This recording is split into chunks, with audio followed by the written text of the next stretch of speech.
आज के इस वीडियो में अपन शीत युद्ध के बारे में बात करेंगे। द्वितीय विश्व युद्ध का जो सबसे महत्वपूर्ण परिणाम था वो ये था कि विश्व दो महाशक्तियों के नेतृत्व में दो गुटों में विभाजित हो गई थी। एक गुट अमेरिका के नेतृत्व में था, दूसरा गुट रूस के नेतृत्व में था। संयुक्त राज्य अमेरिका अपने विशाल क्षेत्रफल और अपनी प्राकृतिक संपदाओं के कारण 20वीं सदी के प्रारंभ में ही विश्व का सबसे समृद्ध देश बन गया, लेकिन भौगोलिक दृष्टि से यूरोप से दूर होने के कारण ये संसार की राजनीति से अलग था। आवश्यकता पड़ने पर इसने संसार की राजनीति में भाग लिया, फिर अलग होने की नीति को अपनाया। प्रथम विश्व युद्ध में भी भाग लिया, राष्ट्र संघ के निर्माण में भी भाग लिया, लेकिन फिर दूर हो गया। द्वितीय विश्व युद्ध में भी अमेरिका ने भाग नहीं लिया जब तक उस पर आक्रमण नहीं किया गया, उसके बाद भाग लिया और अलग हो गया। लेकिन जब द्वितीय विश्व युद्ध के बाद में रूस ने अपना प्रभाव क्षेत्र बढ़ाने का प्रयत्न किया तो अमेरिका ने भी अपना प्रभाव क्षेत्र बढ़ाने का प्रयास किया। जो दूसरी शक्ति थी वो रूस थी। 1917 में रूस में साम्यवादी शासन की स्थापना हो गई और उसके बाद में द्वितीय विश्व युद्ध के अंदर जब उसके ऊपर जर्मनी ने आक्रमण कर दिया तो उसने भी युद्ध में भाग लिया और मित्र राष्ट्रों का सहयोग प्राप्त किया और उनके साथ ही युद्ध किया। लेकिन मित्र राष्ट्रों और रूस के अंदर अविश्वास की एक बहुत बड़ी खाई थी, जिसके कारण युद्ध के बाद अमेरिका और रूस दोनों प्रतिद्वंदी बन गए और एक दूसरे का विरोध करना शुरू कर दिया। इस विरोध की नीति को ही शीत युद्ध के नाम से जाना जाता है। द्वितीय विश्व युद्ध की समाप्ति से लेकर 1991 में जब तक सोवियत संघ का विघटन नहीं हुआ, अमेरिका और रूस के बीच दोनों एक युद्ध के कगार पर खड़े रहे। दोनों एक दूसरे को कमज़ोर करने का हर संभव प्रयास करते रहे, पर कोई खुला युद्ध इन दोनों के बीच नहीं हुआ। इस स्थिति को 1946 से ही शीत युद्ध का नाम दिया गया, यानी युद्ध ना होके युद्ध जैसी स्थिति रही, तनावपूर्ण माहौल रहा, इसे शीत युद्ध का नाम दिया गया। विश्व युद्ध में रूस ने जर्मनी, इटली और जापान के गुट के विरुद्ध अमेरिका, ब्रिटेन आदि मित्र राज्यों के साथ मिलकर युद्ध में भाग लिया। युद्ध समाप्त होने से पूर्व ही रूस और मित्र राज्यों के बीच में कटुता और तनाव की स्थिति बन गई थी, क्योंकि दोनों ही देशों के बीच के अंदर जो शासन प्रणाली थी, एक तरफ पूंजीवादी प्रणाली थी, दूसरी तरफ साम्यवादी प्रणाली थी, तो दोनों में बड़ा मतभेद था। इसलिए दोनों के अंदर अविश्वास की स्थिति थी और इस अविश्वास का कारण था दोनों में कटुता और तनाव की स्थिति बन गई। रूस साम्यवादी शासन व्यवस्था को पूरे विश्व के अंदर फैलाना चाहता था, पूरे संसार में विस्तार करना चाहता था, जबकि अमेरिका साम्यवाद के प्रसार को अपने खिलाफ मानता था और उसे जो अपनी व्यवस्था थी उसके प्रति साम्यवाद खतरा दिखाई देता था। इस तरह से दोनों देशों के बीच में एक प्रतिस्पर्धा शुरू हो गई, प्रतिद्वंदिता शुरू हो गई और उसी का परिणाम था शीत युद्ध। शीत युद्ध से ये तात्पर्य है कि द्वितीय विश्व युद्ध के पश्चात अमेरिका और सोवियत रूस के बीच बिना खुले युद्ध के शत्रुता और तनावपूर्ण स्थिति की शीत युद्ध का नाम दिया गया है। यानी कोई खुला युद्ध नहीं हुआ, आमने सामने का युद्ध नहीं हुआ, दोनों के बीच में जो शत्रुता थी, तनावपूर्ण स्थिति थी, इसको शीत युद्ध का नाम दिया गया है। ये ऐसा युद्ध है जिसमें दो देश राजनयिक संबंध बनाए रखते हैं, यानी दोनों देशों के बीच में राजनयिक संबंध थे, आपस में बातचीत होती थी, लेकिन उसके बाद में भी वो एक दूसरे के प्रति अविश्वास और शत्रुता का भाव रखते हैं और खुले युद्ध के स्थान पर दूसरे उपायों से एक दूसरे को कमज़ोर करने का प्रयास करते हैं।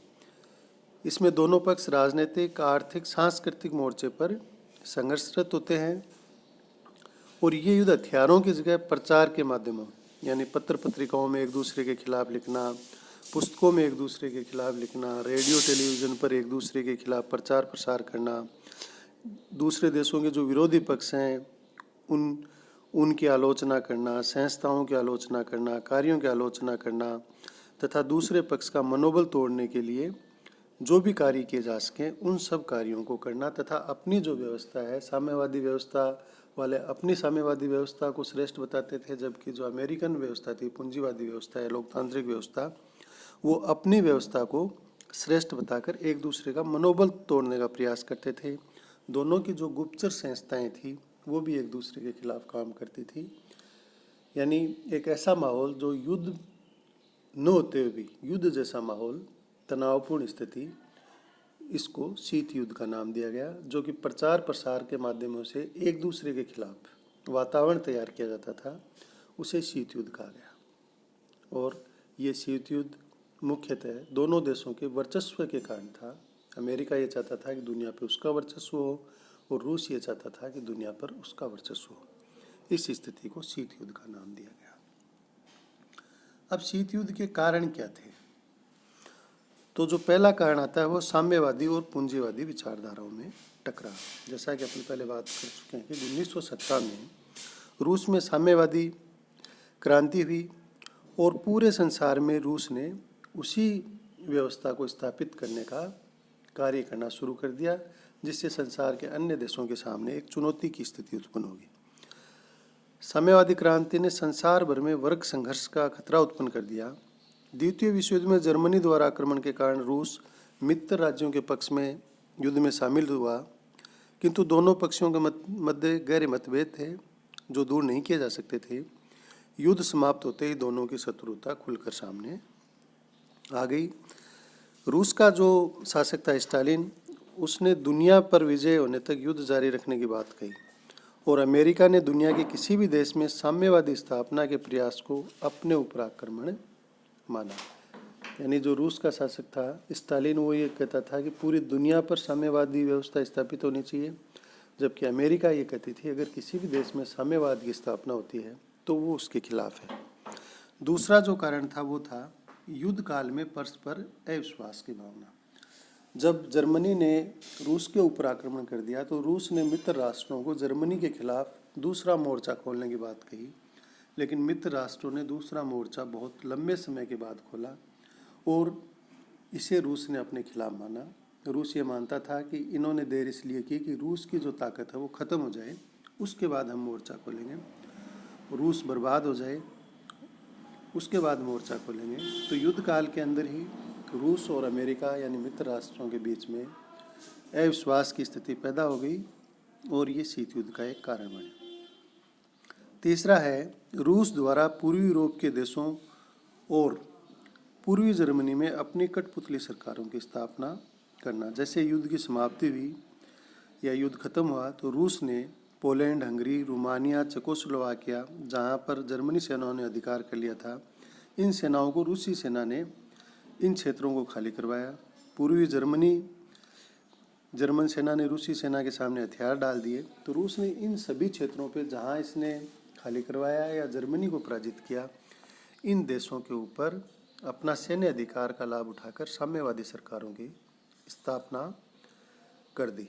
जबकि 1945 में रूस, अमेरिका और ब्रिटेन के राष्ट्राध्यक्षों ने याल्टा सम्मेलन में निर्णय हुआ था कि युद्ध के पश्चात जो भी देश मुक्त होंगे वो अपनी इच्छा के अनुसार सरकारों का गठन करेंगे, लेकिन रूस ने जो क्षेत्र स्वयं ने खाली कराए वहाँ पर साम्यवाद की स्थापना कर दी।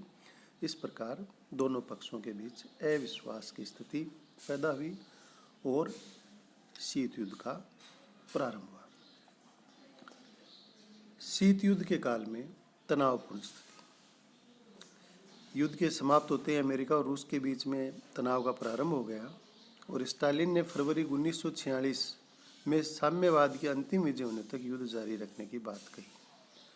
इसके विरुद्ध अमेरिका के राष्ट्रपति ट्रूमैन ने मार्च 1947 में रूस द्वारा दुनिया के किसी भी देश के आंतरिक मामले में हस्तक्षेप करके साम्यवादी स्थापित करने के प्रयास को बलपूर्वक रोकने के इरादे की घोषणा की। यानी रूस ये चाहता था कि पूरी दुनिया में साम्यवाद की स्थापना हो, जबकि अमेरिका ये चाहता था कि कहीं भी साम्यवाद की स्थापना नहीं हो। अमेरिका ने 1947 में रूसी प्रभाव को रोकने के लिए मार्शल प्लान, यानी जो भी देश जिसको सहायता की आवश्यकता हो, अमेरिका उसकी सहायता करेगा। इसको मार्शल प्लान का नाम दिया गया। जबकि रूस ने पूर्वी यूरोप के देशों को अमेरिकी मदद लेने से रोकने तथा इसे डॉलर साम्राज्यवाद का नाम दिया। रूस ने पूर्वी यूरोप के देशों को अमेरिकी मदद को रोकने का काम किया और जो वो ये सहायता दे रहे थे इसको डॉलर साम्राज्यवाद का नाम दिया कि डॉलर देकर अमेरिका अपना साम्राज्य फैला रहा है। रूस ने पूर्वी यूरोप के लिए कोमिन फोरम तथा कोमेकॉन की स्थापना की और इसका उद्देश्य भी वही था जो मार्शल योजना था कि जो भी देश साम्यवाद की स्थापना करना चाहता है, साम्यवाद का पक्ष लेगा, उसको रूस सहायता देगा। मार्शल योजना के अंतर्गत अमेरिका सहायता देगा।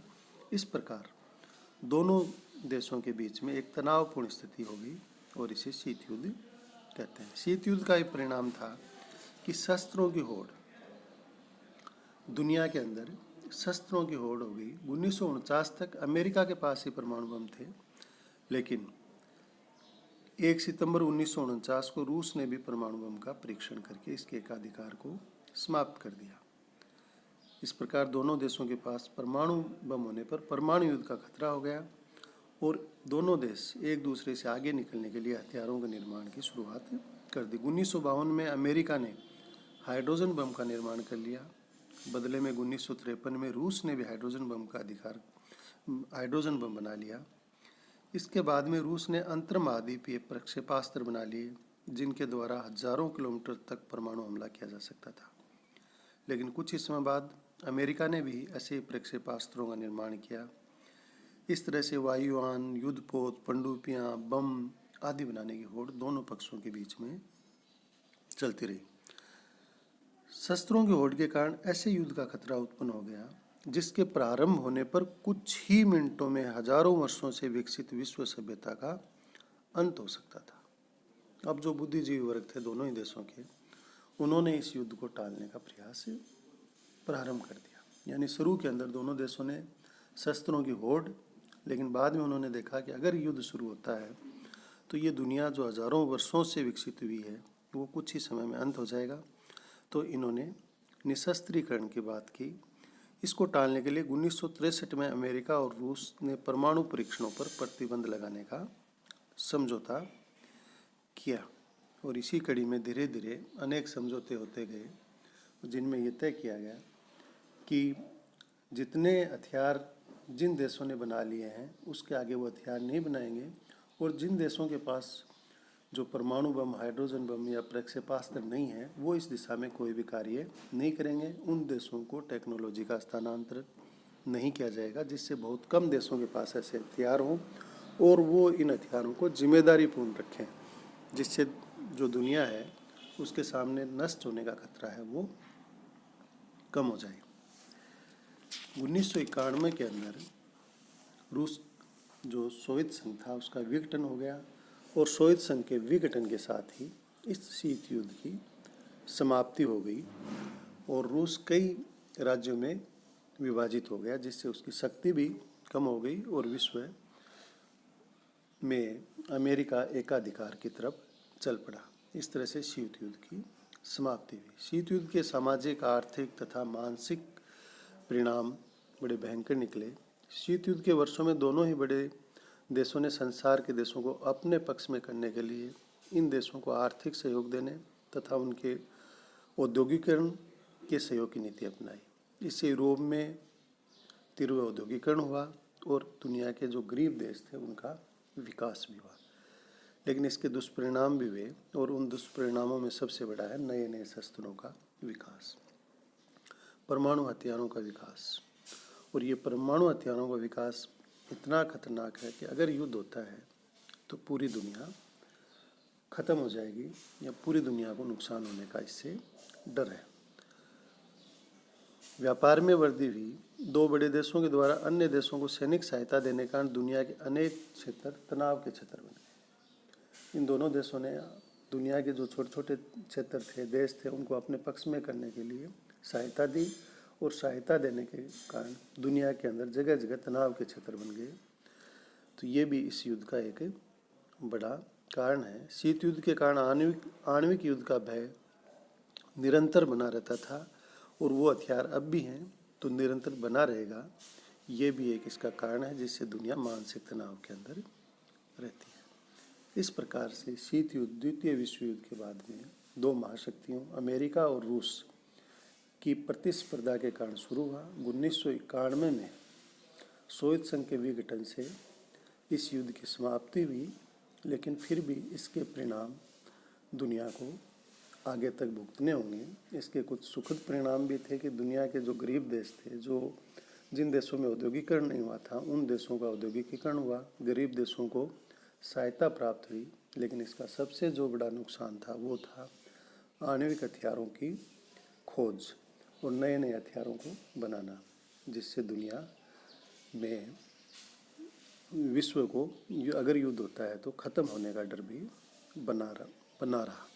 धन्यवाद।